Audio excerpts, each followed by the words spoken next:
Las tirajanas. Hola, hola otra vez, buenas tardes, 19 horas 20 minutos desde la 98.3 para el sur-sureste de Gran Canaria y la 101.0 para la capital Gran Canaria. Transmite Radio Las Tirajanas, esto es Kilómetros de Experiencia. Sí, por supuesto. Carmela, vamos a repetir un poquito de la pilla de comunicación porque algo tenés que hacer, te sientas ahí en la tarde y no haces nada. Entonces, paciencia, Beatriz, te lo digo, porque esta tarde... Lleva una hora que no ha pegado cartucho, como se suele decir. No. Mira, esto es una guerra constante. Hemos creado una marca que se llama No Me Caes Bien. Te voy a explicar el por qué. Porque no me cae ¿Sabes? bien. No lo notas. ¿Sabes? No, es que no me caen bien ninguno de los dos. Y encima hemos creado el muñequito que lo vieron antes fuera, creo, ¿no? Si no, yo se los enseño, no hay problema. Y bueno, son como son, pero yo les quiero. Bueno, se pueden poner en contacto con nosotros de varias maneras. A través de nuestro fijo, el 928 025 145, o a través de nuestra centralita de WhatsApp al 661 033 466, o a través de las redes sociales. Estamos en directo a través de todas las redes sociales y lo pueden hacer sin ningún problema. Nos escriben y nosotros lo leeremos en antena. Vale, te voy a dejar rearrancamos que presentes a Beatriz, sí. No sin antes decirle a la gente que está nerviosa que el Atlético de Madrid todavía no ha empezado. ¿Ya estás midiendo las cuñitas del programa tuyo? Hombre, el deporte está siempre presente en Radio Las Tirajanas. Adelante. Te comento. Comenta. Antes decíamos que hoy teníamos el privilegio de contar con dos invitados. Ya hemos entrevistado a José Mayor, que la verdad que nos ha dado su visión del puerto y su labor. Y lo que comentaba, que sin exagerar, tanto José Mayor como ahora Beatriz Calzado Ojeda son, sin exagerar, historia viva del sector portuario en Canarias. Y ahora me vas a entender por qué, porque ahora viene la segunda parte.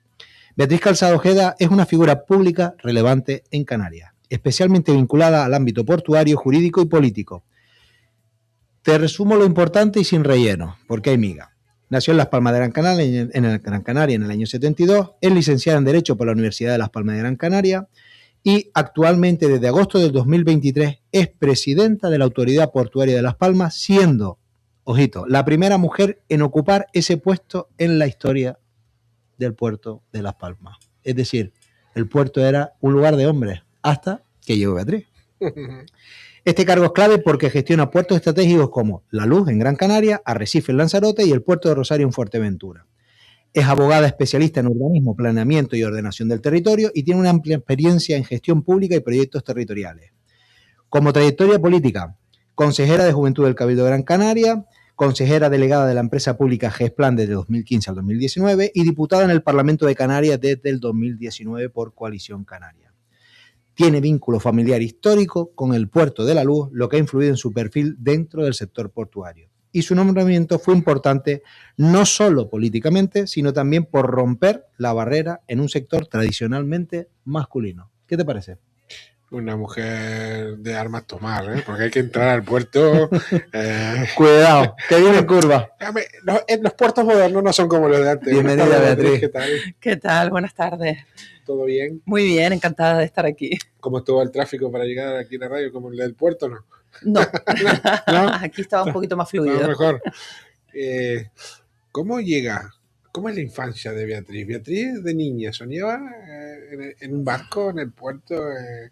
¿Cómo fue la infancia de Beatriz? Bueno, yo considero que mi infancia fue muy feliz, muy, muy, muy feliz. Una familia absolutamente normal, 4 hermanos y bueno, con todo lo que eso tiene de 4 hermanos, 2 chicos, 2 chicas, paridad. Había paridad. Había paridad. La más pequeña soy yo, con lo cual eso también imprime carácter. Eso te da ventaja, ¿no? Exacto, imprime carácter. Pero sí, yo lo recuerdo con absoluta felicidad, o sea, no tengo un pero.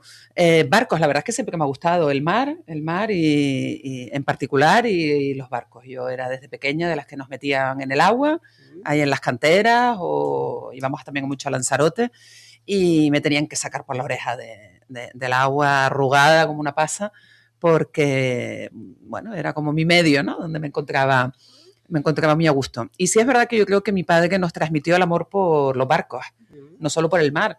De hecho, ahora soy consciente que nosotros teníamos aletas, gafas, tubos, éramos de los que buceábamos por las canteras y teníamos unos equipos que nadie tenía, y ahora soy consciente que los teníamos, porque claro, mi padre que trabajaba en el puerto y los buceadores profesionales que estaban allí, cuando ya todo su equipamiento se iba quedando para ellos viejo, pero que todavía estaba en buen estado, pues los regalaban.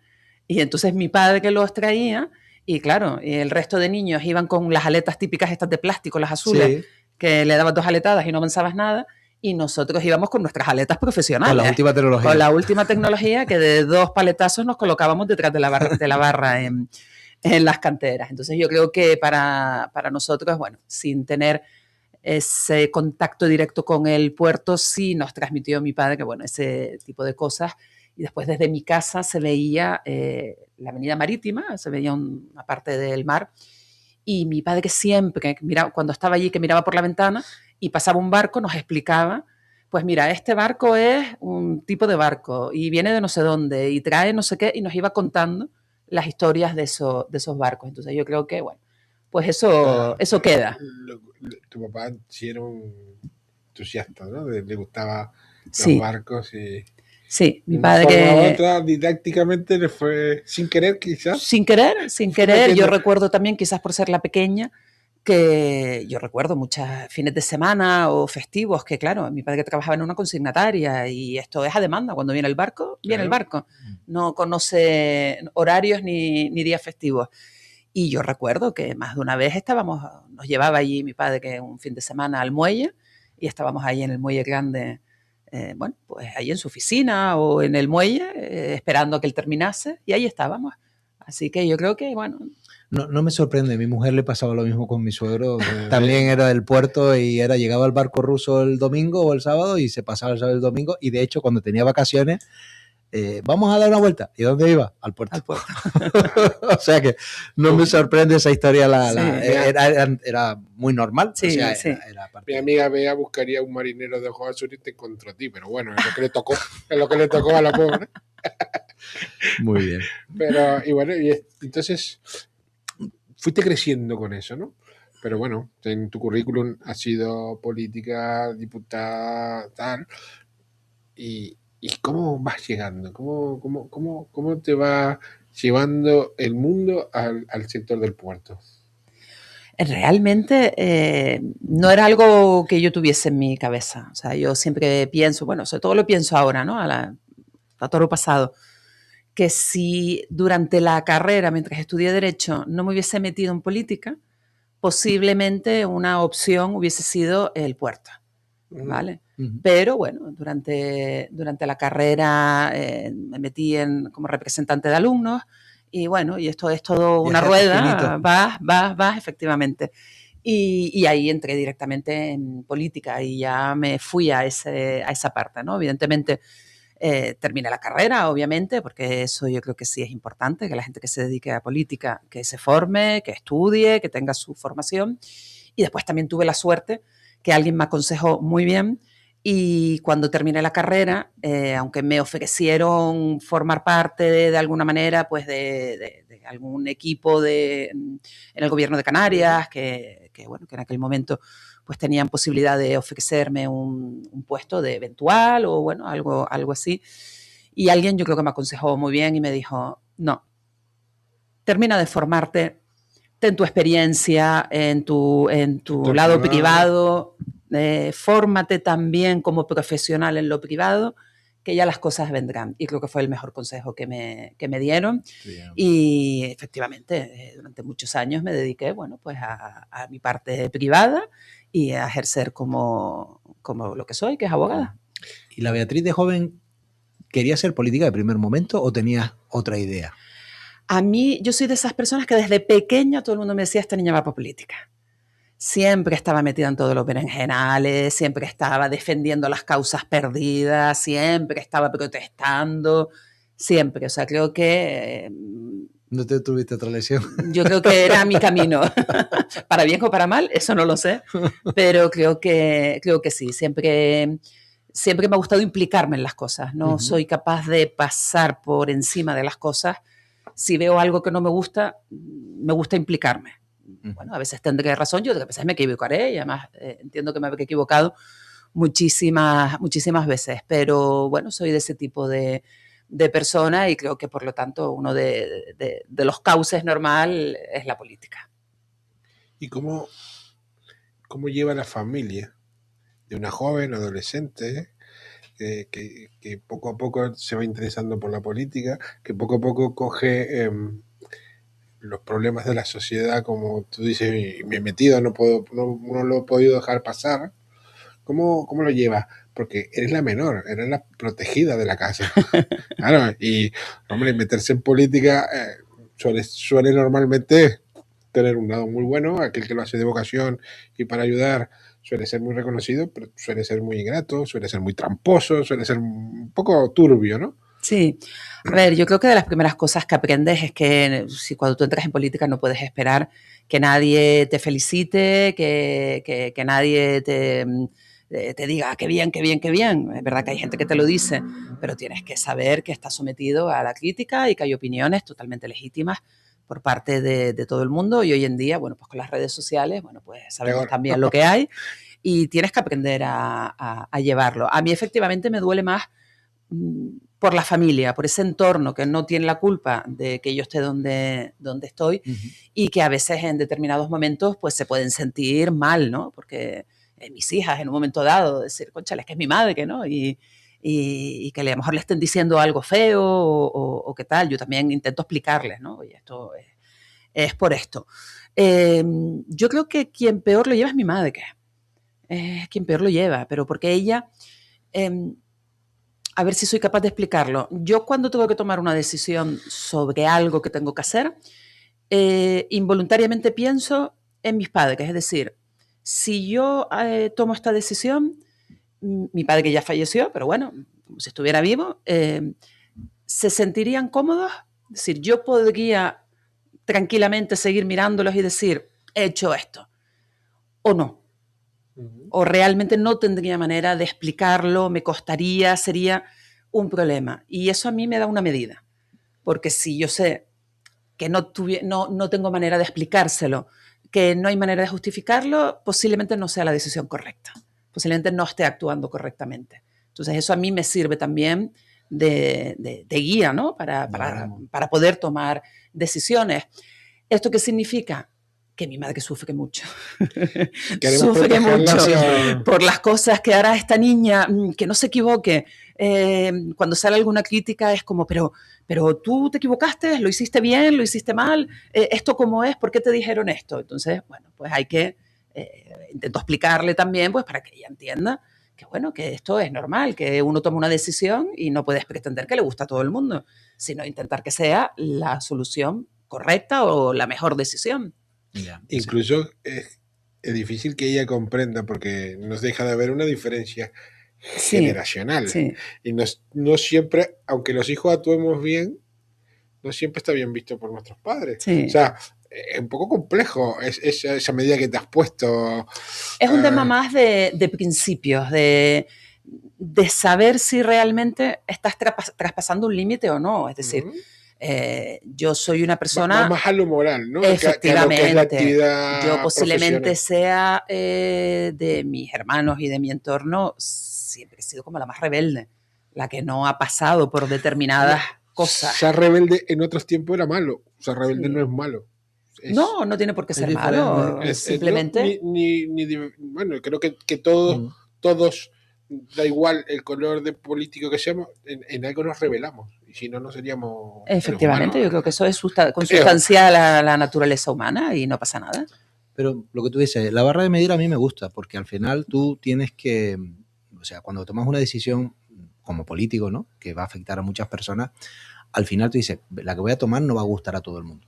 Lo comentaba. Eso es obvio. Y al final lo que tú dices, oye, voy a tomar una decisión, ¿cuál es la más coherente y la que beneficia al mayor número de personas? Porque al final va a perjudicar a una y va a beneficiar a otra. Entonces, siempre te tienes que poner, bueno, pues si esa es la tuya, pues a mí me parece totalmente loable, aunque hay un punto de vista generacional, porque para mí los mayores de antes tenían una visión que me sigue gustando mucho más que la de ahora, personalmente.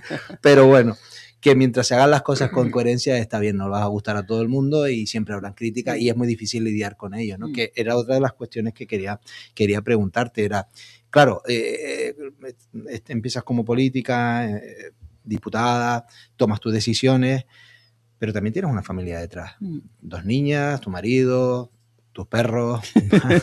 O sea, toda una carga que al final como mujer, y eso ya cada vez se oye menos, ¿no? Porque, bueno, pues tanto Robert como yo como maridos colaboramos mucho más que antes. Todo esto va cambiando, como ha cambiado la visión del puerto, ¿no? De que hay una mujer que sea presidenta, que ha sido de hace poquito para acá.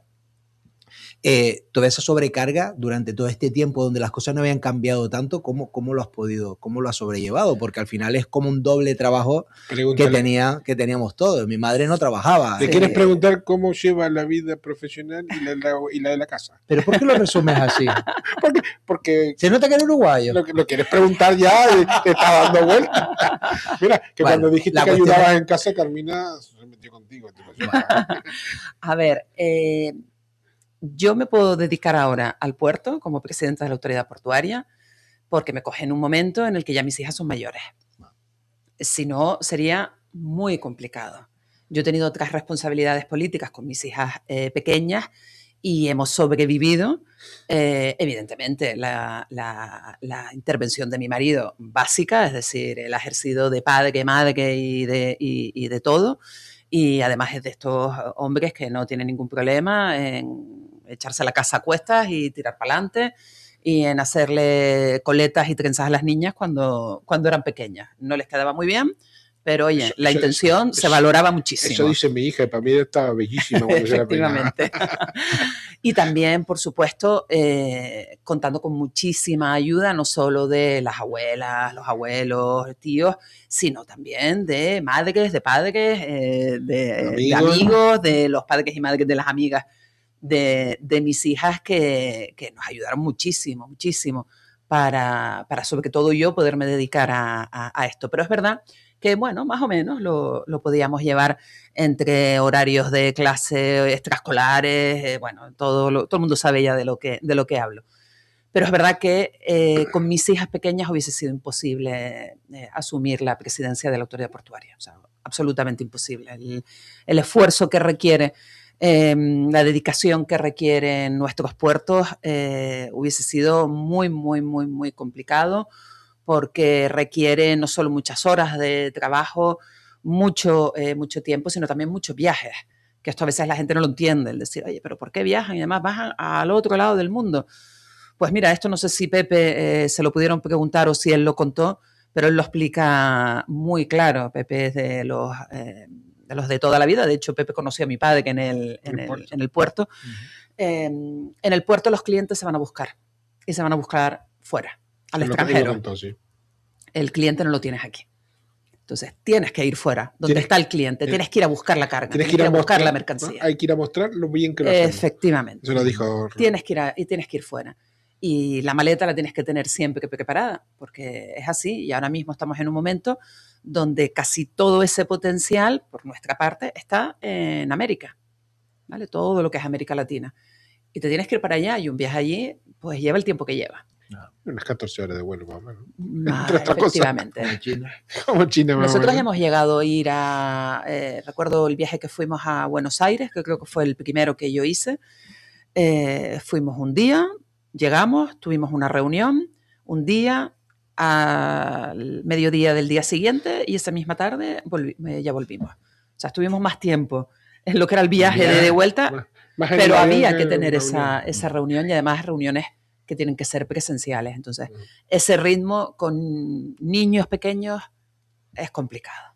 Es complicado, y conozco tristemente políticos que en un momento dado, bueno, pues han tenido que dejar su dedicación política precisamente porque no querían tener problemas, o porque ya veían que la falta de presencia con sus hijos pues estaban empezando a pasar factura. Y para mí la familia es lo primero. O sea que poco más o menos que la demanda que exige el puerto y el estar pendiente como presidenta es muchísimo mayor que la que puedas tener, la podías tener como político, que no deja de ser poca, pero, Sí. pero entiendo también que la exigencia del puerto, que no hay días libres, no hay horas, Yo por lo menos no deja de haber problemas Claro. constantes en el puerto, tienes que estar ahí. Yo por lo menos entiendo así el trabajo. Es decir, yo no me veo como una gestora política que de 8 a 3.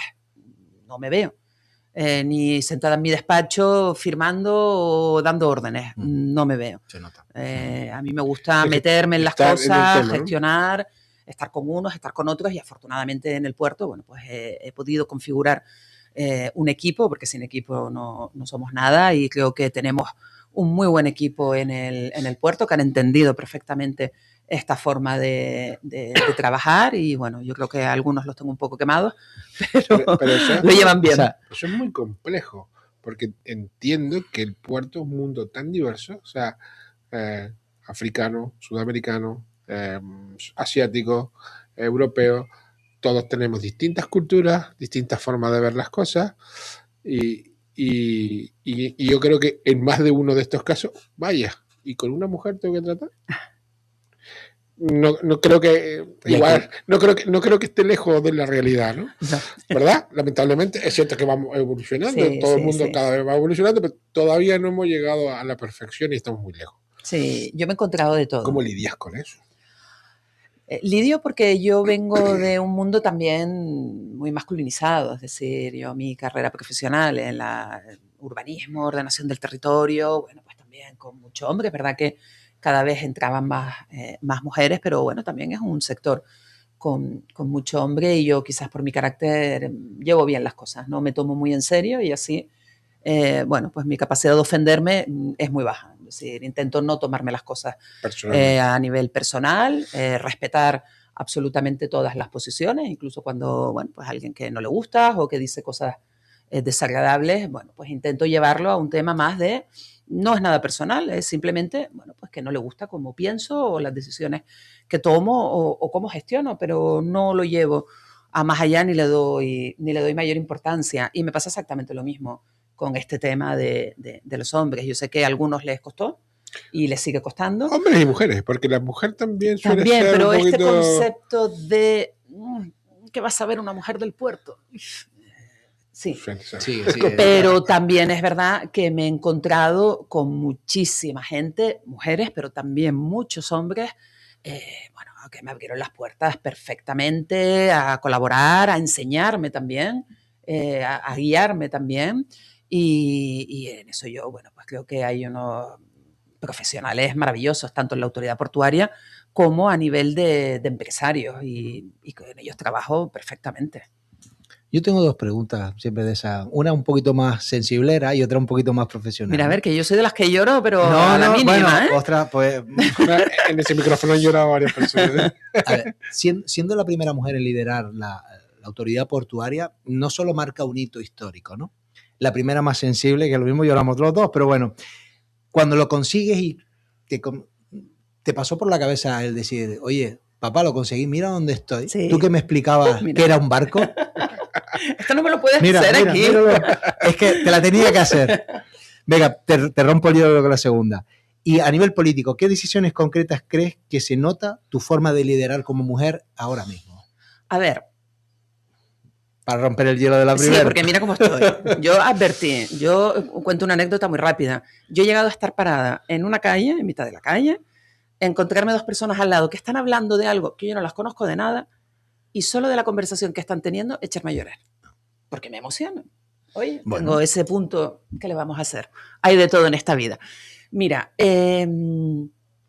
lo que me preguntabas, yo pienso, y creo que es así, que hombres y mujeres pensamos de forma diferente. Es decir, ni mejor ni peor. Simplemente llegamos a la toma de decisión de formas totalmente diferentes. Y creo que eso es lo que se está notando. Yo lo veo mucho en parte de mi equipo, sobre todo la parte masculina.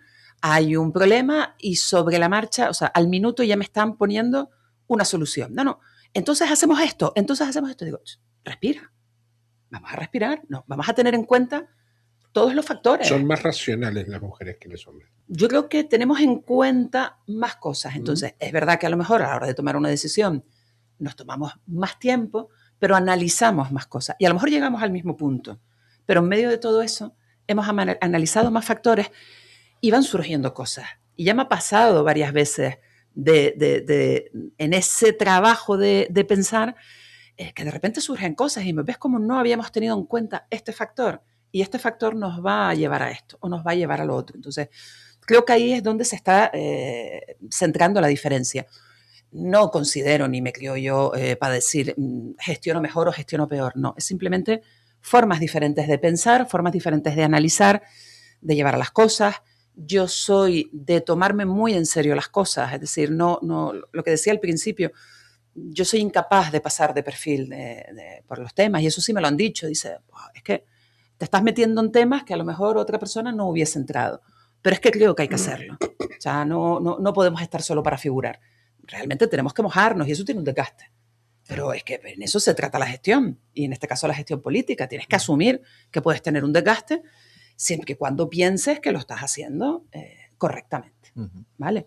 Respecto a lo del nombramiento, que además tú me preguntaste antes, a mí no se me había pasado por la cabeza lo del puerto.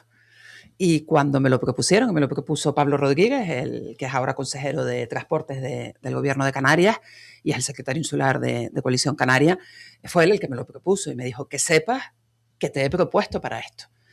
Y yo era consciente de lo que era lo que es el puerto. El puerto es el corazón económico de Canarias, es decir, y siempre aclaro, lo podemos tomar con el lado poético de corazón, pero también en el lado literal, es decir, es el órgano que hace fluir todo. El músculo principal. Es el músculo, efectivamente, dije órgano, perdón, es el músculo que hace que fluya todo, que todo camine, que las cosas funcionen. Entonces, era plenamente consciente de lo que me estaban poniendo por delante y sentí vértigo. Dije, claro, la primera es decir, ¿seré capaz yo de hacer esto? No porque sea mujer, sino simplemente seré capaz de gestionar, de liderar esto que es lo más importante, es el sitio por donde nos llega todo. Era consciente de lo que me estaban poniendo por delante, pero bueno, en eso reconozco que a veces no sé si soy valiente o soy inconsciente y dije, venga, vamos, para adelante con todo. Y además, bueno, pues creo que también era la oportunidad de demostrar que una mujer podía asumir ese puesto. Y lo de mi padre, todos los días. Todos los días. Pero ¿cuándo te diste cuenta de coño, ya soy la presidenta? Ya estoy mandando, ya estoy... ¿Cuándo? ¿Cuándo te lo crees? ¿Cuándo te lo crees? ¿Cuándo hiciste así? O tu marido te... Oye, que aquí no eres presidenta, ¿no? O sea, ¿cuándo eres ¿Sabe cómo me la gastan mis hijas? consciente, no? ¿Cuándo eres consciente de eso? No lo sé, sinceramente. No lo sé. Creo que es algo que he ido asumiendo. Porque creo que en el día a día uno no piensa, soy la presidenta. No, en el día a día nada. viene el problema, lo resuelve o Nada. no, o lo derivas para alguien más competente, lo que sea. Pero llegar un momento y decir, pucha, joder, ¿dónde estoy? No creo que es ser consciente todavía, o sea, de haber llegado a ese punto. Yo estoy en el día a día, en la gestión, en que tengo un trabajo que hacer y un equipo que liderar y todo un impulso económico y una actividad económica que garantizar. Y no solo esa actividad económica, es decir, nosotros al final en los puertos garantizamos que a la gente le llegue lo que come, con lo que se viste, con lo que tiene, todo lo que tenemos aquí en este maravilloso estudio, es decir, todo entra por el puerto. Entonces, al final tienes que garantizar eso y no te puedes perder en ensoñaciones ni en si soy o no soy. Esto me ha tocado ahora, lo asumo y para adelante. A lo mejor algún día diré, cónchale, yo fui la presidenta, pero creo que no llego a ese punto. Te voy a dar un dato que comentaba Beatriz, que, bueno, que las gestiones cómo las estaba enfocando y cómo estaba enfocando los problemas, que no iba de perfil, sino que entraba en cada problema, ¿no? Y no iba de perfil. Y antes lo comentábamos con José Mayor, y donde vamos a poner dos casos. El peor momento del puerto, vuelvo y lo repito como antes, fue a finales del siglo XIX. Luego vino la crisis del 1898, pero sobre todo al principio hubieron varios intentos fallidos para construir el puerto, falta de financiación, indecisión política, crisis económica e incluso llegó a paralizar las obras ya empezadas del puerto. El mejor momento del puerto es en la actualidad, donde estás como presidenta. O sea, de 2024 a 2025, lo que llegamos a 2026, el puerto ha cerrado con los mejores datos de la historia reciente, 36,5 millones de toneladas, más de 1,5 millones de contenedores, más de 2 millones de pasajeros. Es un hub estratégico entre Europa, África y América, está conectado con más de 100 líneas marítimas, ha crecido incluso por factores geopolíticos con desvíos de rutas marítimas. Todo eso está muy bien, es una gestión brutal, se está haciendo una labor muy buena, pero mi pregunta, felicitaciones, pero mi pregunta va por ¿qué hemos hecho bien en el puerto de Las Palmas y el resto de puertos que tú presides que no se han hecho en otros puertos también de las Islas Canarias que pueden haber crecido de la misma manera o haber aprovechado esa oportunidad? ¿No? Esto me enlaza un poco a que voy a la península y pregunto, ¿has ido de vacaciones? Sí, a Tenerife, lo hicieron mejor que nosotros. O sea, ninguno te dice, fui a Gran Canaria. ¿Qué hemos hecho nosotros bien en el puerto para que estos datos hoy en día estén así y esa evolución de 50 años de cuando empezó con tu padre o con José Mayor, lleguemos hoy en día como estamos? Hay una cuestión que es básica, que es nuestra posición. Cuando hablo de posición geográfica, no solo me refiero a que estamos donde estamos, porque eso hay más puertos que lo están, sino la configuración del puerto. La configuración de nuestro puerto es diferente al de Santa Cruz y eso a nosotros nos ayuda y a ellos no. Nos permite un mayor crecimiento, nos ha permitido ganar mucho terreno al mar, que eso en Santa Cruz es prácticamente imposible, y tal como está configurado el puerto, nosotros tenemos más oportunidad de crecimiento, tenemos más plataforma, con lo cual esa plataforma también ayuda, porque las obras marítimas son extremadamente caras, y si te vas a unas profundidades muy altas, es prácticamente imposible trabajar a esas profundidades. Pongo un ejemplo. Nosotros en el Nelson Mandela, que es el último dique, el más alejado, hemos terminado ahora la obra. Se quitó el martillo, se pusieron unos cajones, allí se hizo una ampliación de unos 200 metros lineales para precisamente garantizar que vengan más petroleros, más para todo lo que es el oil and gas offshore. Hemos terminado ahí y ahí ya estamos en batimetrías de menos 35. Eso, si nosotros fuésemos a continuar ese dique, es que creo que no tendríamos financiación, pero tampoco tendríamos cantera suficiente para sacar la piedra que necesitamos para crear los cajones que al final configuran los diques, ¿no? Los muelles. Y eso nosotros, bueno, pues tenemos la fortuna de que a esa altura estamos llegando en el dique, en el Nelson, pero de ahí para adelante sí se ha podido crecer. Entonces, creo que hay un componente de cómo se configuró, cómo se gestó y pensó el puerto y su crecimiento que marca la diferencia. La segunda parte, yo creo que la segunda parte radica sobre todo en la mentalidad del empresario de Gran Canaria, de cómo se asentó. Es verdad que en la historia del puerto de La Luz, aquí sobre todo vinieron muchos empresarios británicos, con una mentalidad más abierta, con unas relaciones mucho más abiertas en distintos países y configuraron y crearon aquí una serie de empresas y de compañías. Vale, yo creo que hablamos de Miller, por ejemplo, y yo creo que todo el mundo lo conoce, de Hamilton, que todavía sigue en el puerto. Al final, a raíz de lo de la pesca, además empezaron a situarse aquí, bueno, pues todas esas flotas chinas, coreanas, rusas, japonesas. Es decir, creo que hemos sido mucho más abiertos a la hora del empresario que viene aquí. Pero después es el valor que para mí tiene, es la capacidad de resiliencia, que ahora se utiliza mucho, pero en el puerto creo que ha existido desde sus orígenes, del empresariado de aquí de Gran Canaria. Aquí el empresariado lo tiene clarísimo. Cuando a mí me dicen a qué se dedica el puerto, un cliente te dice, bueno, pero ¿ustedes a qué se dedican? La pregunta es al revés, no, dime tú qué necesitas. ¿Qué necesitas? Que nosotros lo vamos a hacer posible. ¿Por qué? Porque a diferencia de otros puertos, por ejemplo, uno piensa en Algeciras. Algeciras, si no han ido a verlo, es un puerto impresionante, de los más potentes, de los más importantes a nivel mundial, pero es de carga. Cualquier cosa de carga de movimiento de mercancía, Algeciras.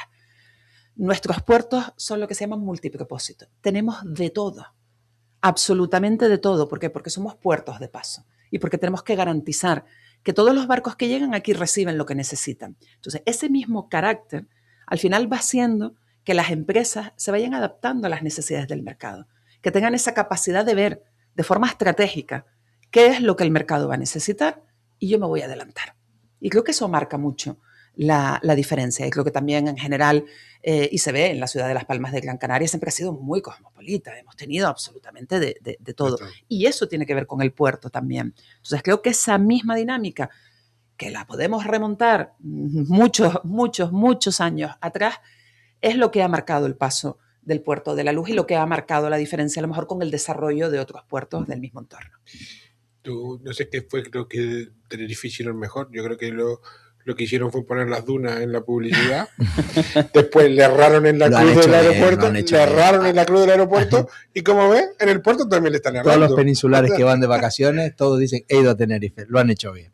Nosotros bien el puerto, pero bien. Yo, a ver, pero tú Y una si cosa- conoces el turismo, tú, No, y tú lo es conoces, lo han hecho bien. lo han hecho bien, tienen los 5 estrellas, pero, Ahora lo estamos haciendo muy bien nosotros, pero, lo han hecho. pero tuvieron que poner las dunas para promocionarse. Bueno, Vale.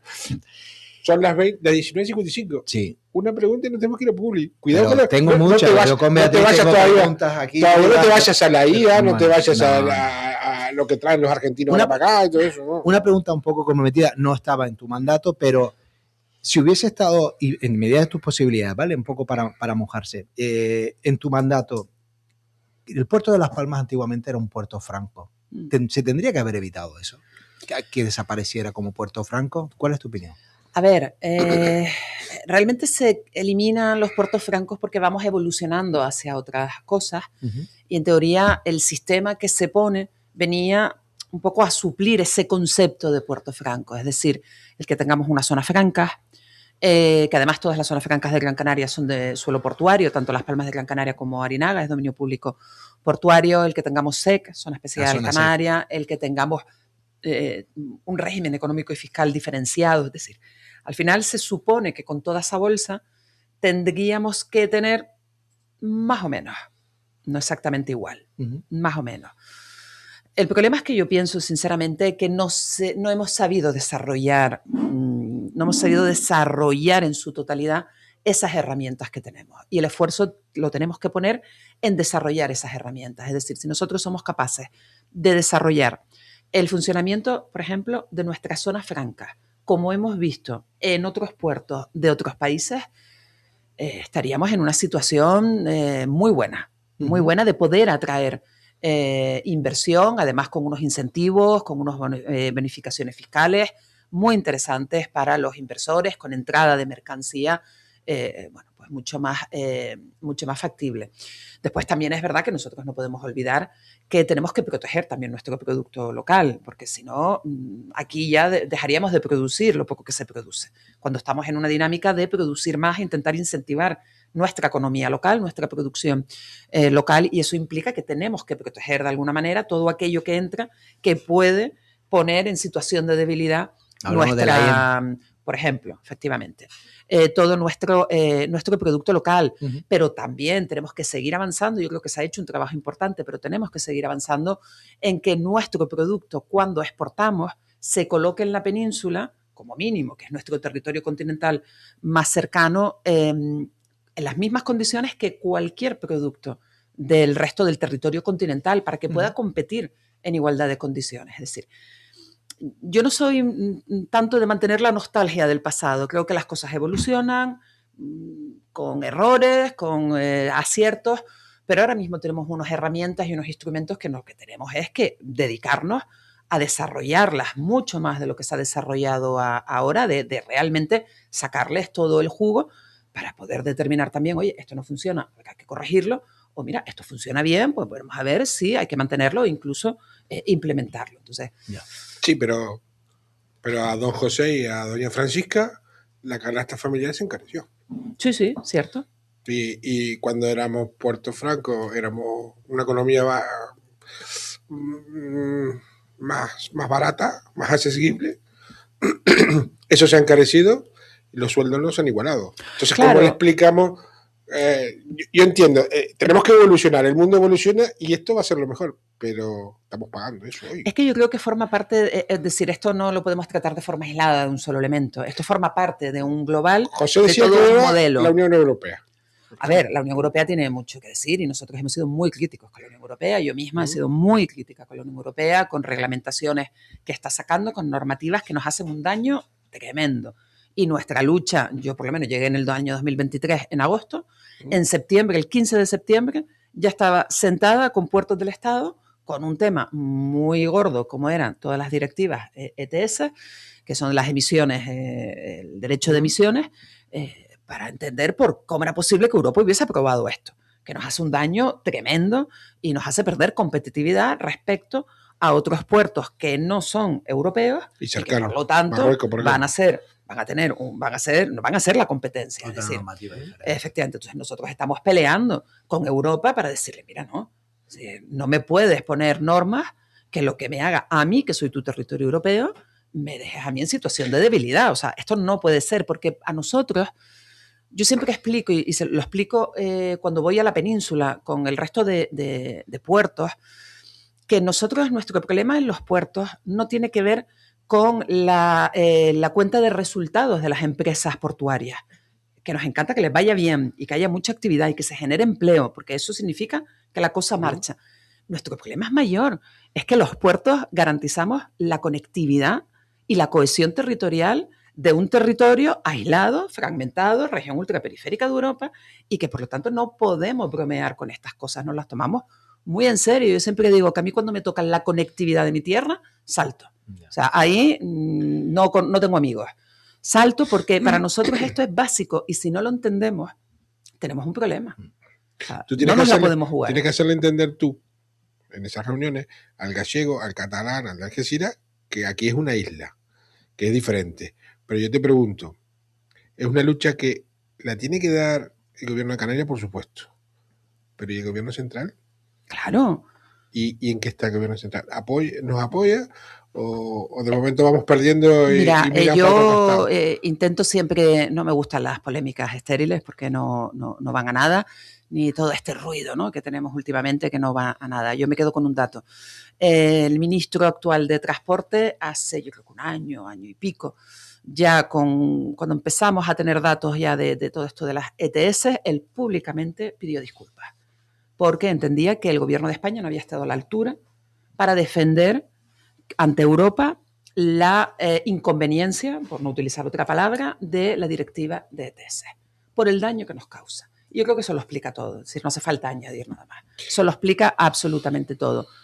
No estaban donde tenían que estar, en el momento en que tenían que estar, desde mi punto de vista. A lo mejor soy muy dura y resulta que sí, pero el resultado es que se aprobó una directiva que nos ha hecho muchísimo daño, nos está haciendo mucho daño y que nosotros vamos a seguir peleando para que se elimine.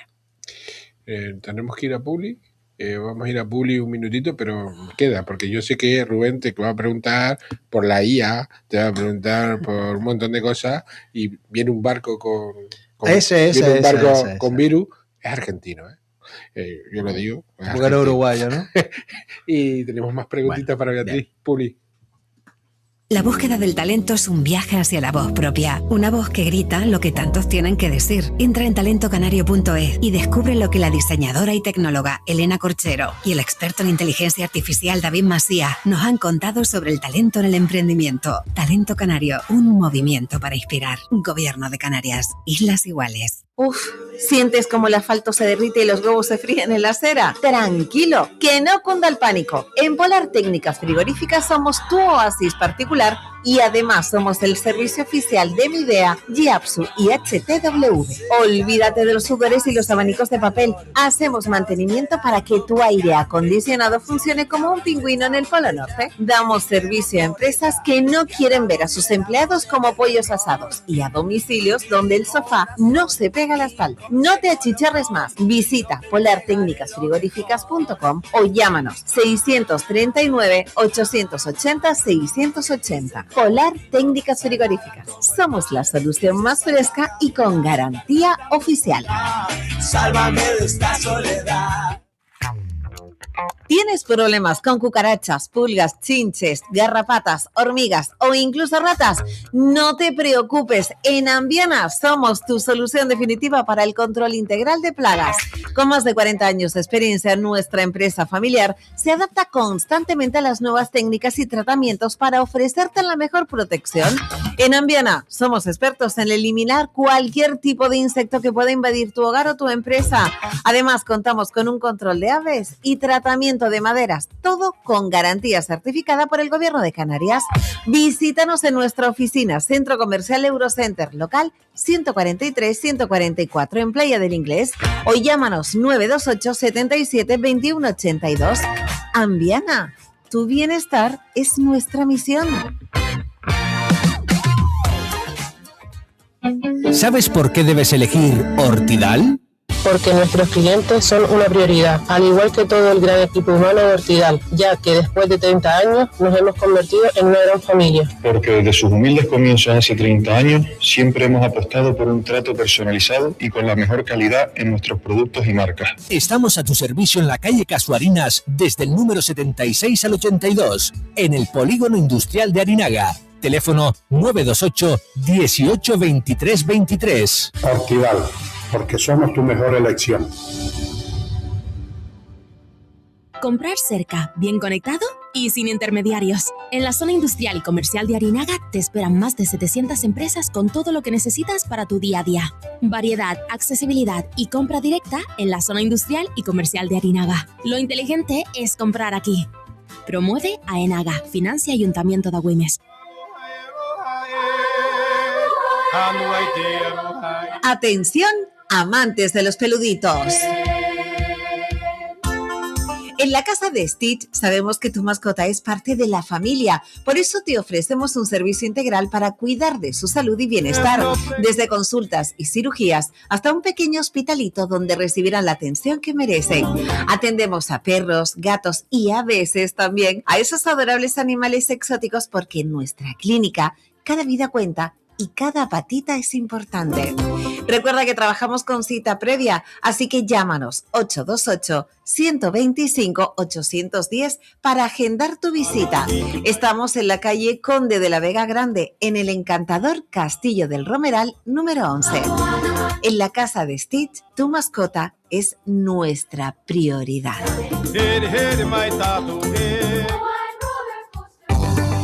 Instapladur Canarias. Diseñamos y creamos soluciones de construcción que mejoran el aislamiento, la salud, el confort y la seguridad de nuestros hogares, hoteles y comercios. Instapladur Canarias es sinónimo de calidad y buen trabajo. En Instapladur Canarias somos expertos en la instalación de placas de yeso y pladur.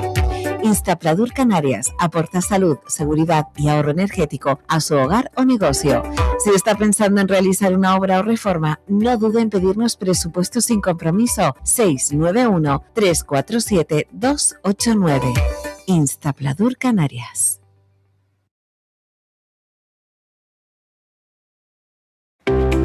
¿Sabías que hay caminos que se hacen más fáciles cuando no los recorres solo? Por eso nace Kilómetros de Experiencia, un programa hecho con el corazón para quienes sueñan, emprenden y también para quienes ya llevan muchos kilómetros recorridos. Cada 15 días, Roberto Muniz y Rubén Navarro te invitan a conocer historias reales de empresarios y emprendedores, inicios, caídas, logros, todo lo que aprendieron en el camino. Porque el mundo empresarial también está lleno de humanidad, coraje y experiencia que inspira. Kilómetros de Experiencia, un espacio donde cada historia suma y cada paso deja huella. ¿Nos acompañas?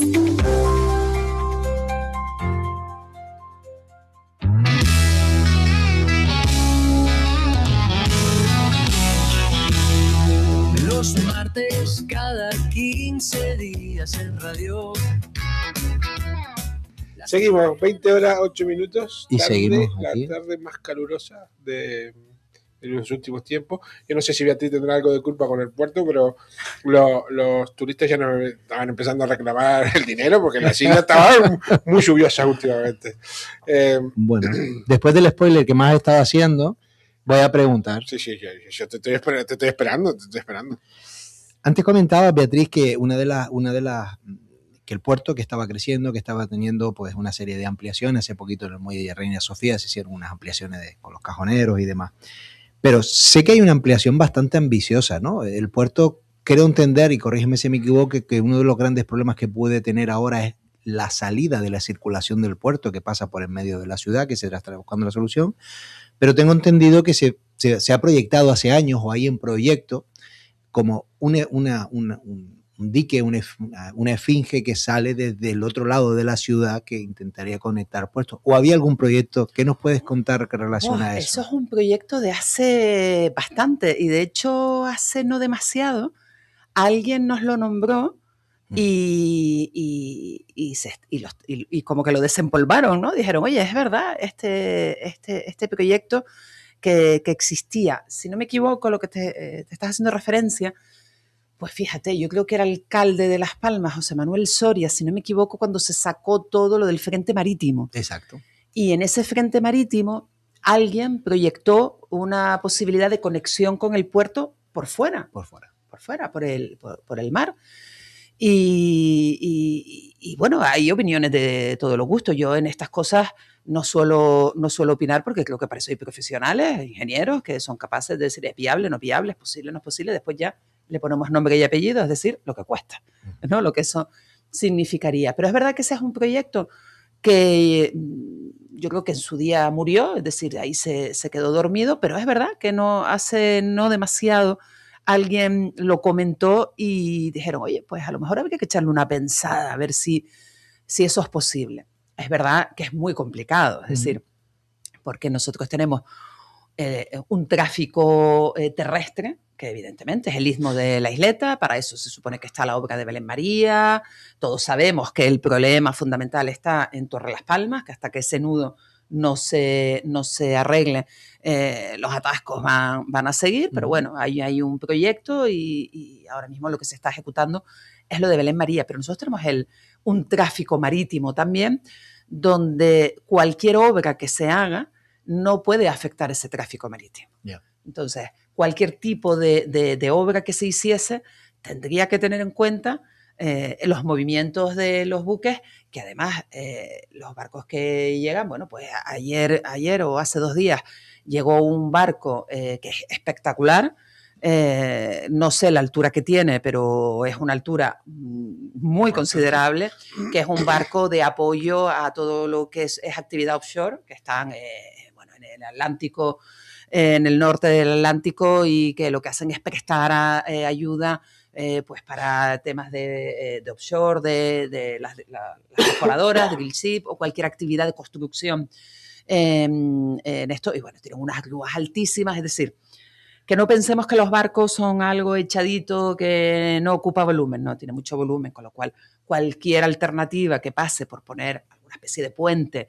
o algo parecido también tiene que tener en cuenta que no puede afectar el tráfico marítimo. Excesivamente alto. Y bueno, y después evidentemente por tema de ingeniería tampoco puede tener pues una altura considerable, porque creo que ese puente no aguantaría. Pero es curioso porque hace no mucho alguien lo volvió a nombrar y sé que le estaban dando vueltas a ver si, bueno, pues cabría como opción. Complicado, pero bueno. Que está ahí. Efectivamente. También se pensaba en el tranvía y hay 36 kilómetros de túneles proyectados aquí en la isla, o sea que cuidado. Bueno. Sí. Ahora, llega este barco, ahora fuera de toda broma, con un problema médico. En otros tiempos, ya sabemos, pandemia, contaminación, muerte, etcétera, tal.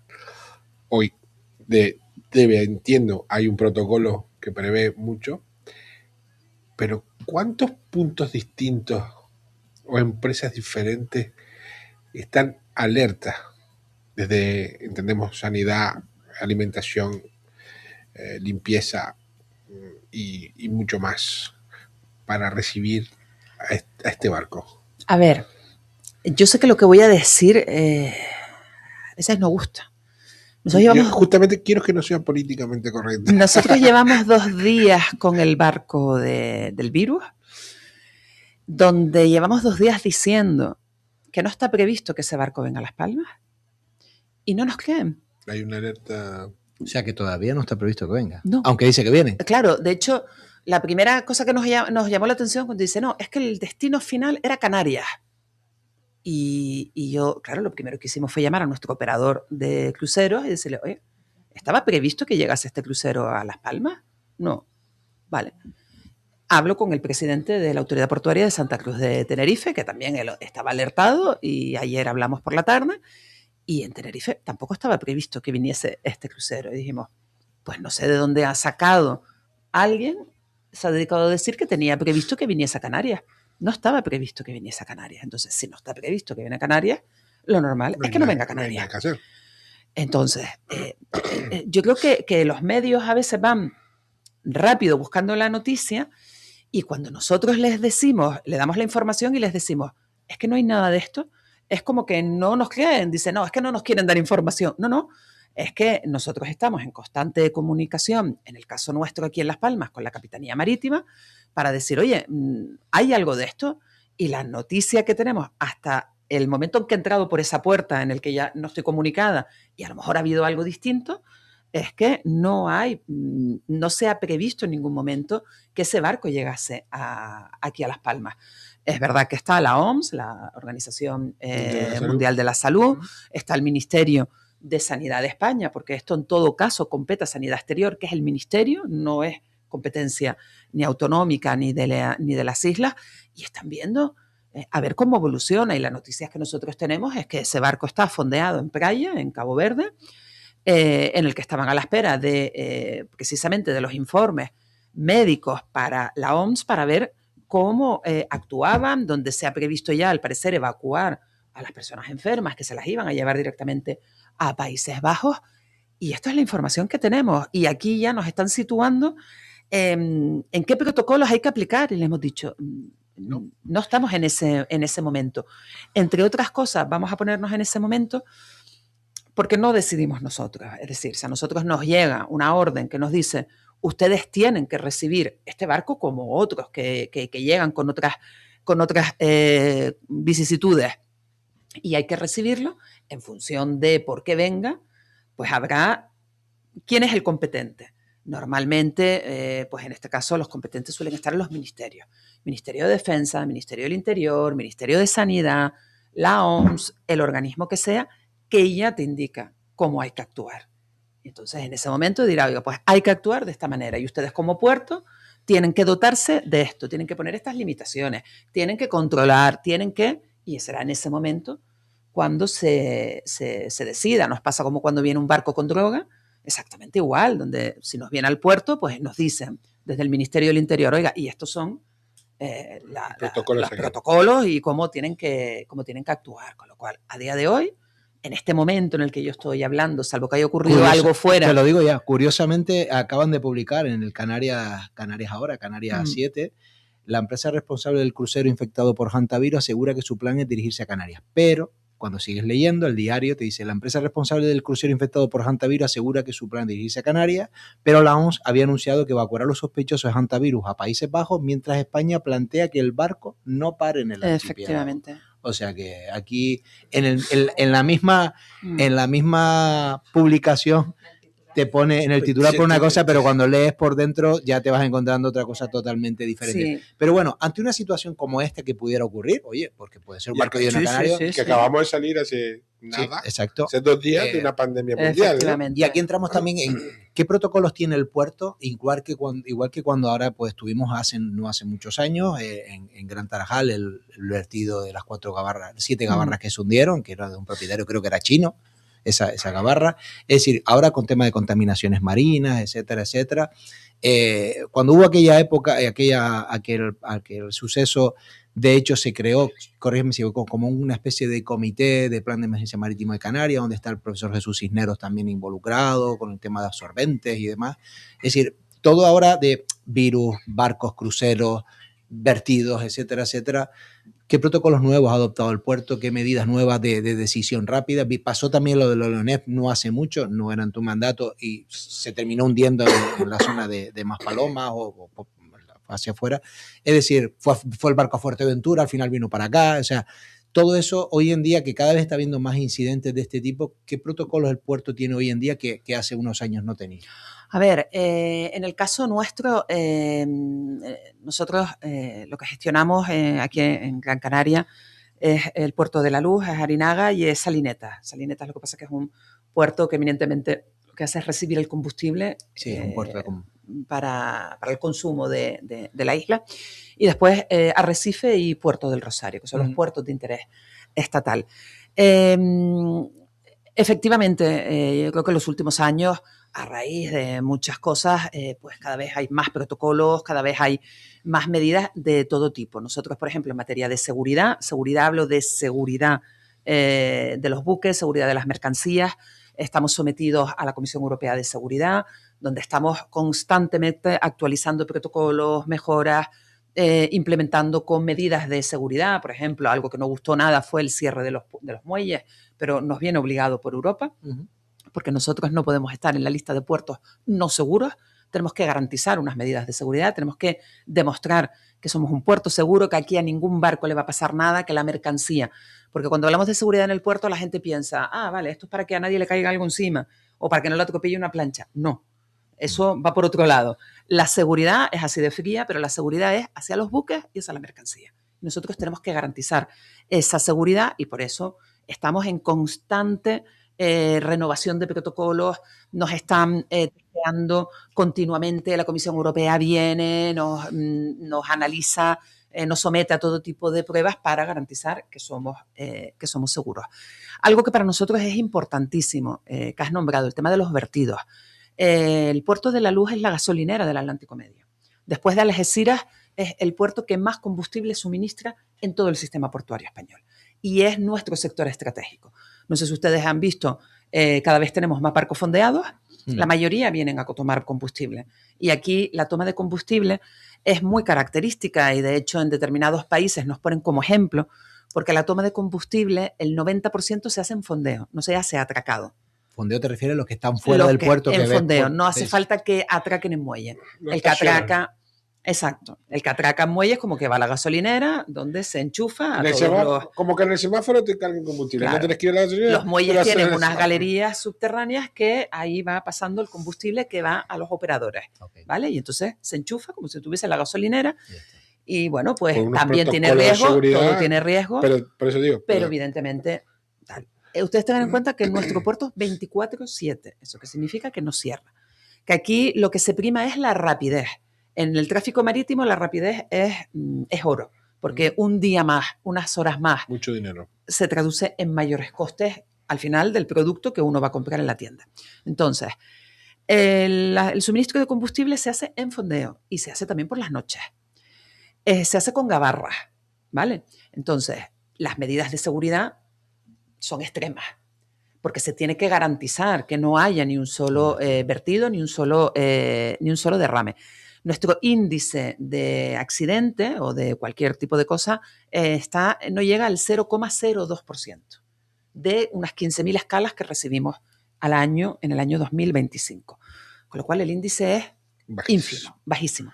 ¿Por qué? Porque se ha trabajado, porque se han mejorado los protocolos, porque se ha tomado muy en serio la parte pública y la parte privada. Los operadores privados dotándose cada vez más de mejores profesionales, más cualificados y de todas las medidas de seguridad.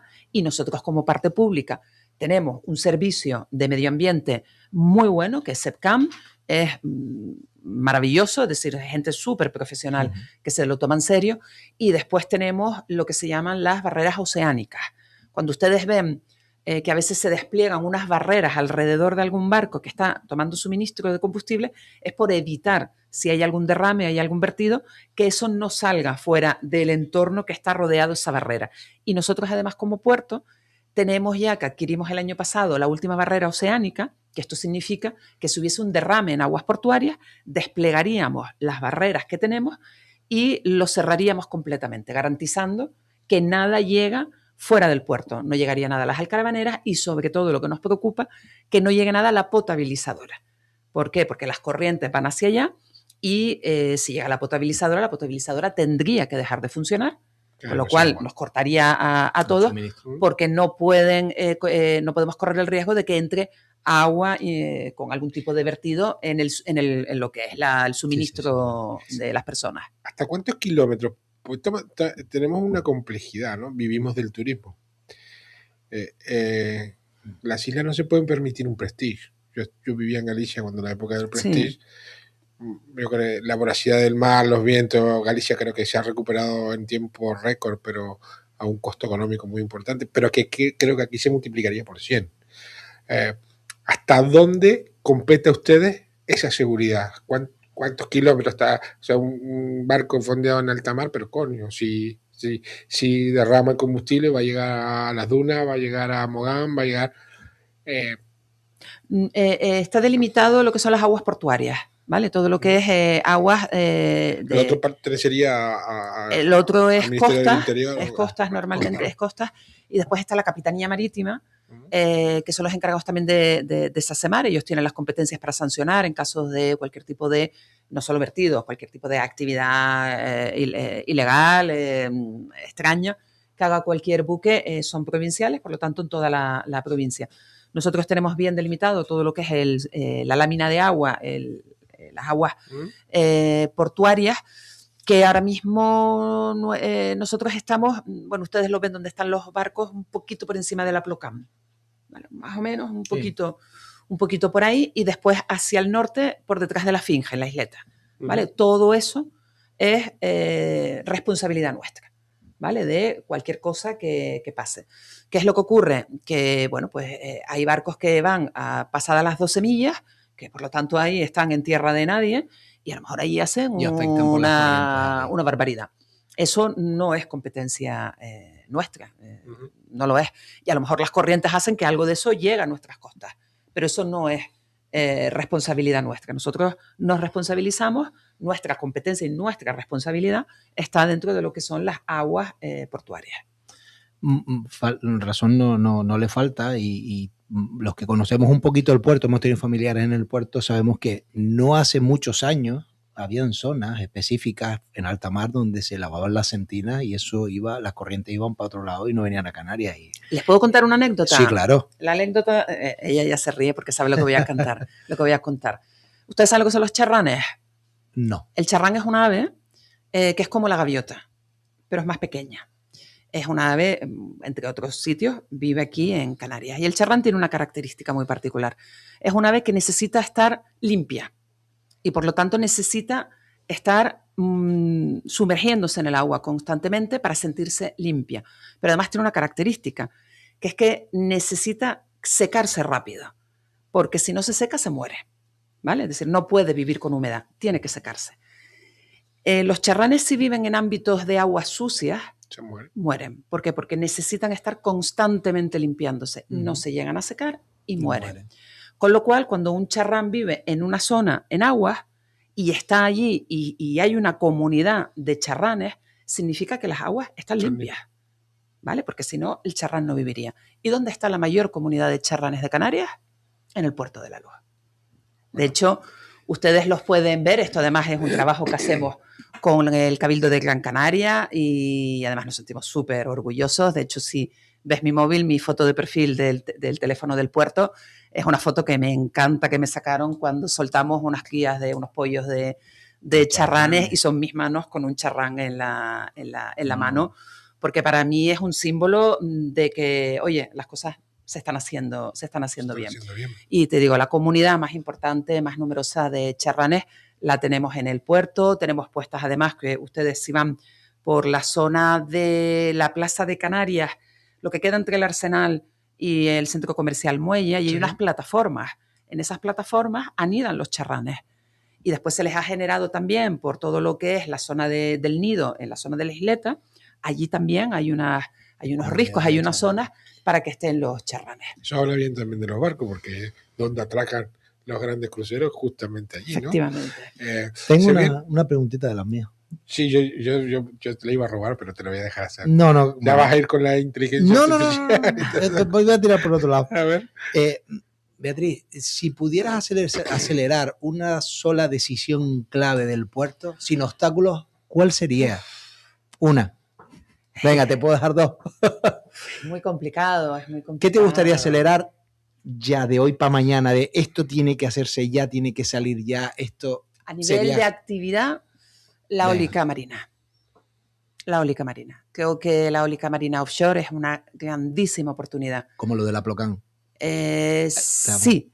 El desarrollo de la eólica marina offshore, además en Canarias tiene que ser flotante, porque las profundidades que tenemos tienen que ser flotantes, es lo que nos va a permitir realmente generar energía proveniente de algo limpio, como en este caso el viento, poderlo llevar a esa gran pila de almacenamiento que se tiene que convertir todo el proyecto Chira, y que por lo tanto creo que nos va a permitir el avance definitivo para ir a esa mayor sostenibilidad y que realmente la transformación en nuestra energía, esa transición que se llama tanto, esa transición energética, esa transición hacia lo verde, sea una realidad. Y ustedes me dirán, ¿y ahí qué tiene que ver el puerto?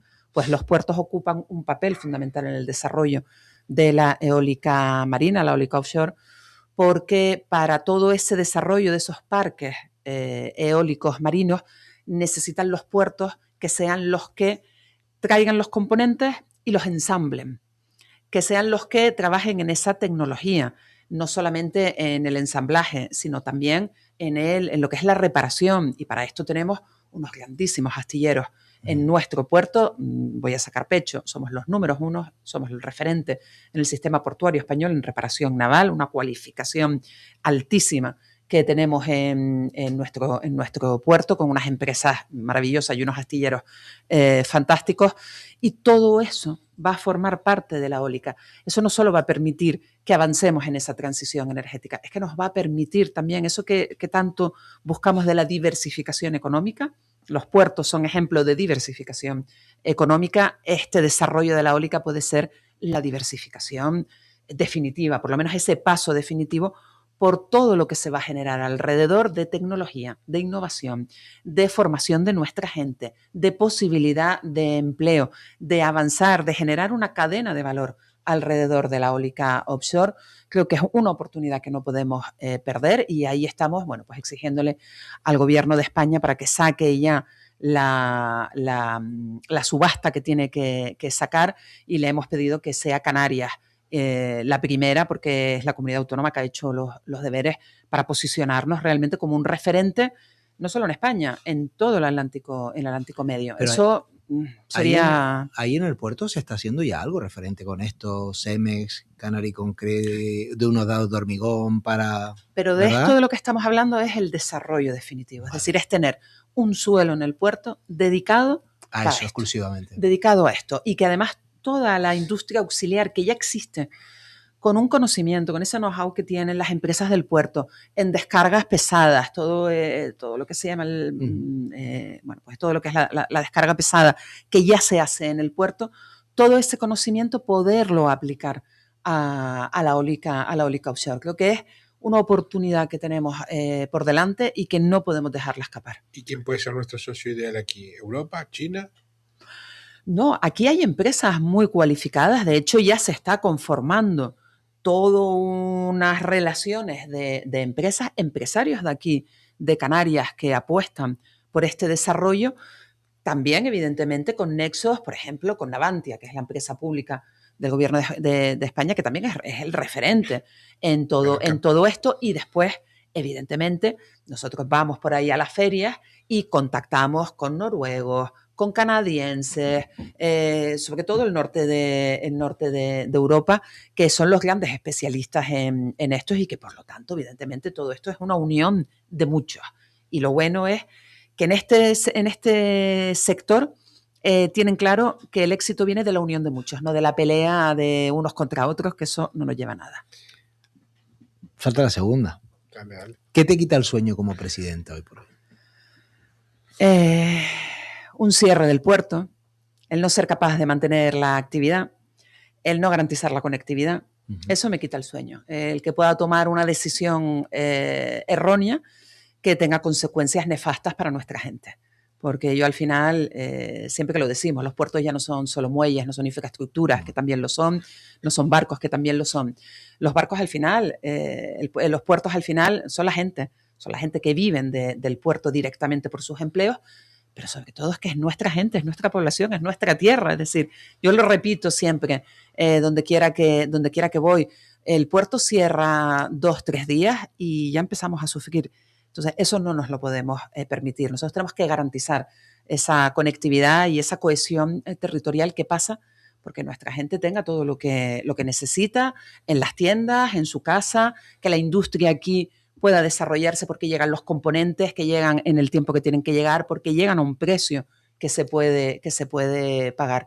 Pensar en que todo eso lo perdemos, sea por decisiones propias o, en el caso de Europa, por decisiones de Europa, a mí eso sí me quita el sueño.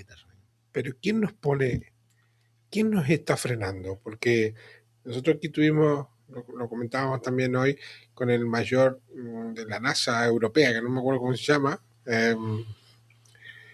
Ahora te lo diré, no me lo pero acuerdo. sí. No, o sea, somos el paraíso para los drones. Tenemos el mejor cielo con las mejores estrellas, con todo está dado. Te sientas tú y me dices, somos la bomba, la re leche a nivel de mar, a nivel de puerto. Tendríamos que ser por lejos la Suiza de España y no lo somos. Algo nos frena. Nos frena el político local, nos frena Europa. ¿Qué es lo que nos para? Desde tu óptica, desde que has vivido, desde que has estado en Sudamérica, en varias partes del mundo, ¿qué es lo que nos para que Gran Canaria sobre todo, no tenga que venir un Rubén a decirme que en Tenerife lo hacen mejor? Yo creo que hay distintos factores. Evidentemente, las personas que tienen o que tenemos que tomar decisiones, creo que tenemos que entender que nosotros tenemos que apoyar y facilitar, no tenemos que obstaculizar. Después tiene que ver con las estrategias, es decir, nos podemos encontrar con instituciones, sean políticos o incluso con empresas, que tienen unas estrategias de desarrollo que van por un lado cuando el mundo va por otro lado. Y eso, pues, obviamente también es un problema. Pero sobre todo, desde mi punto de vista, la burocracia. La burocracia y la inflexibilidad y la rigidez de nuestras normas. Nos frenan muchísimo. Yo llevo 3 años fácil peleando por conseguir que algo pase. Y lo que nos frena es la rigidez de nuestra norma. Es el no ser capaces de entender que las normas, y yo soy abogada, las normas tienen que estar al servicio de las cosas, para que las cosas ocurran, evitando, evidentemente, que ocurra lo que no tiene que ocurrir, pero es que con esa rigidez, pues no hay más que ver todo lo que pasa, donde aquí, bueno, pues pasan muchas cosas que no deberían de pasar con toda esa rigidez, y esa rigidez impide que muchas veces las cosas se desarrollen, que las cosas pasen. Vienen inversores y se cansan, se aburren, porque vienen inversores con dinero. Es que tengo aquí para financiar X. Y tú dices, ¿cómo es posible que no ocurra? La burocracia y la rigidez de nuestras normas. Hasta que no seamos capaces de solucionar eso, realmente creo que no daremos ese salto que yo creo que tenemos que dar. Y yo, que soy abogada, por lo tanto, mi mente a lo que va siempre es a intentar, no controlar, pero sí que las cosas no se pasen, que todo esté... Pero creo que al final nosotros lo que tenemos que garantizar es que todo el mundo juegue con las mismas reglas del juego, poner unas reglas claras, unas reglas coherentes, fiscalizar eso, pero sin obstaculizar tanto como creo que muchas veces se obstaculizan. Creo que realmente al final eso es el gran problema que todavía no hemos sido capaces de resolver. Son 20:38. Es apasionante el mundo del puerto y al final... A mí me quedan 1000 preguntas. No le has preguntado por la inteligencia. No, voy a hacer la última porque me van a echar la bronca, pero la voy a hacer. ¿Cómo crees que va a afectar en qué medida la inteligencia artificial a la operativa, al funcionamiento del puerto? Es decir, o qué está haciendo la autoridad portuaria, en qué está implementando la inteligencia artificial en sus sistemas de información. Te pongo un ejemplo muy rápido que va en la línea de lo que acabamos justo de hablar. Nosotros como administración tenemos que sacar todo en pliego para todo. Cualquier cosa de contratación, cuando excede una determinada cadena, pliegos. Los pliegos son interminables. Para todo hay que hacer un pliego. El personal es el que es y están que no pueden más con el pliego. ¿Qué es lo que hemos hecho? Inteligencia artificial. Estamos trabajando, ya se está además desarrollando y va por muy buen camino, para nosotros mediante inteligencia artificial poder generar todos esos pliegos. Entonces, obviamente, tenemos que dotarlo para que haga lo que hay que hacer, que con cumplimiento de toda la normativa, de todas las leyes, que no es fácil, todo lo contrario. Pero, por ejemplo, creemos que es una aplicación que nos va a permitir, desde que lo tengamos, ser muy ágiles, ser muy rápidos a la hora de poder hacer porque hablamos de contrataciones, no es comprar los folios, entiéndame, Ya, que es claro, lo claro. tal. Estamos hablando de los servicios del puerto, estamos hablando de todo lo que de todo lo que se necesita, actividad, servicios portuarios, como evidentemente cualquier cosa que se vaya a contratar desde la autoridad portuaria. Entonces, esto es un ejemplo de cómo estamos trabajando. Es decir, evidentemente hay que incorporar la inteligencia artificial, lo único que digo que hay que saber cómo la aplica cada uno en su sector en la medida en que sea mucho más beneficiosa para todos, que esto no se convierta también en una locura y tengamos dentro de unos años que dar marcha atrás porque no hemos sabido aplicarla. Entonces, este es un ejemplo. Estamos trabajando en los puertos, todo lo que tiene que ver con la innovación, la digitalización, en los avances tecnológicos, eso está al día a día. En unas cosas vamos más rápidos y en otras cosas vamos muy lentos. ¿Por qué? Porque, bueno, pues las dificultades son las que son. Pero sí hay, yo creo que eso no solamente es en esta autoridad portuaria, en todo el sistema portuario, no solo el español, a nivel internacional, estamos todos en el mismo camino viendo cómo podemos ir avanzando. Y en esto la inteligencia artificial creo que es absolutamente clave. La actividad portuaria necesita salas de máquina por la inteligencia artificial y la burocracia del Estado, ya no sea nacional, internacional, sigue con la máquina de carbón, ¿no? Efectivamente, básicamente. Hasta que no logremos nivelar un poco eso. Y eso que es nosotros complejo. somos muy flexibles, porque algo que no hemos hablado, nosotros no tenemos presupuestos generales. Esto no es como el gobierno de España, como una comunidad autónoma, un cabildo, no tenemos presupuestos generales. Nosotros tenemos un plan de empresa que se aprueba todos los años, donde establecemos cuáles van a ser, sobre todo cuáles van a ser las inversiones que vamos a prever, bueno, pues evidentemente una cuantificación de cuánto prevemos que son nuestros ingresos, nuestros gastos, inversiones, los fondos europeos a los que podemos acceder o que ya tenemos concedido con una temporalización, pero los planes de empresa los cambias en cualquier momento, es decir, oye, que al final esta obra no sale, que al final esto se va a retrasar, no pasa nada, no hay que estar con los presupuestos cambiando partidas, no, cambio. Puertos del Estado lo revisa, lo ve bien, oye, esto está bien. De la propia actividad, entonces así lo requiere, ¿no? Mucho más rápido y aún así, bueno, pues también protestamos por la lentitud, pero hay que reconocer que somos en ese sentido mucho más ágiles que el resto de administraciones. Pues Beatriz, ha sido un placer, la verdad. Se nos quedan muchísimas cosas, nos encantaría volver a cuando quieran, yo estoy encantada. Hay muchos temas que del puerto, el puerto es una ciudad apasionante. Donde hay mucha cosa que hablar, hay muchas cosas que contar, hay muchas cosas que explicar a la gente. Sí. Esperamos haber arrojado un poquito de luz. Yo Nunca creo mejor que ha dicho. sido muy clara, pero podemos tocar por arriba, habría cosas más profundas para tocar, ¿no? Pero ha sido un placer enorme contar contigo. Espero que te hayas sentido a gusto. Sí, me ha encantado, se me ha pasado volando y vamos, cuando ustedes quieran yo vuelvo, me ha encantado. Sería un placer. No sé si volvemos. ¿Cuándo volvemos ahora, Carmina? El programa más importante de la radio, ¿cuándo vuelve a emitirse? Dentro de 15 días, ¿no? El día 19. Ese día te voy a cobrar doble. 19. Tenemos un programa también ese especial. Día es mi cumpleaños. No ¿Es sé tu si cumpleaños? No sé si voy a venir ese día. Porque aparte estoy un poco rebelde. 43 minutos van de la primera parte, Arsenal 0, Atlético de Madrid 0. A ver si España logra meter un... Después me pelearé, le diré a Francis que no en el otro programa, le diré no lo ganan nunca, etcétera. Pero bueno, a ver si el Atlético de Madrid se mete en la final de la Champions. Dentro de 15 días volvemos en kilómetros de experiencia, tendremos más sorpresas. No sabemos qué todavía. Bueno, sí. Rifaremos a Carmina. Muchísimas gracias, Beatriz, por acudir, por estar, y la verdad que ha sido todo un placer. Y para mí ha sido un placer. Estaremos en contacto. Sí. Un gusto como siempre. Continuamos dando más kilómetros de experiencia y enseñando pues un poquito el día a día del mundo de nuestras islas. Te digo que si logro conseguir todos los viajes que tenemos que conseguir, tenemos que ir a Las Vegas, porque si hay un equipo nuevo de baloncesto, tenemos que ir a cubrir. Vamos a ir, ya esa casi la conseguimos ayer en antena. Vamos a ir a cubrir la NFL a Madrid el año que viene. También habrá que ir. Ya.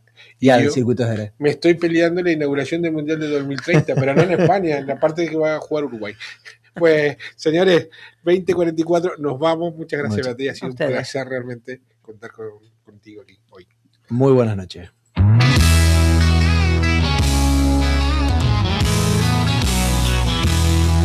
Los martes cada 15 días en radio.